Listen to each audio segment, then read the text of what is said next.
DJ Michel.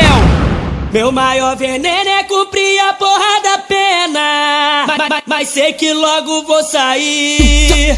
Vou pra favela resolver os meus problemas, vou zoar e tirar onda no palco como MC. Tá no Turanel, o bonde do Tony Country. Lá tem seu lado ruim e também seu lado bom. Equilibrado, porém desequilibrado, tu tem que ficar ligado, então dobra a atenção. Eu falo isso porque tem troca de tiro. Se uma bala perdida pode encontrar você. Vira na esquina, vejo uma forte neblina. Hoje é dia de cobrança, quem deve vai morrer. É embaçado morrer no mundo do crime. Não quero mais viver nessa contramão.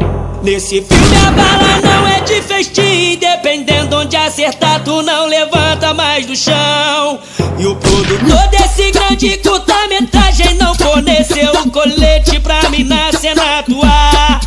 Fica difícil encarar essa responsa, trabalhar sem proteção é o mesmo que se matar. Lá no Turanel, o bonde do Tony Country. Lá tem seu lado ruim e também seu lado bom. Equilibrado, porém desequilibrado, tu tem que ficar ligado, então dobre a atenção. E como diz meu parceiro MC Careca, tu tem que ser braço forte, tem que ter disposição.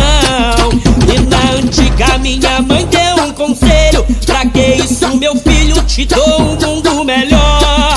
Eu não ouvi e me sujeitei ao crime, e também aos seus regimes não sou digno de dó.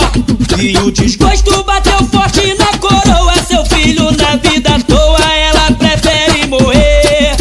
Minha rainha te ama acima de tudo, tu verás que é um absurdo, eu explico pra você. Na minha infância eu adorava adrenalina, tudo que emocionasse, mexesse com o coração. E a brincadeira era andar pelos telhados, pular muros e barracos como polícia e ladrão. Era engraçado, eu me apegava na maldade, ao invés de ser mocinho queria ser o vilão. Tava na cara que não era boa coisa, hoje estou diplomado com canudo de ladrão.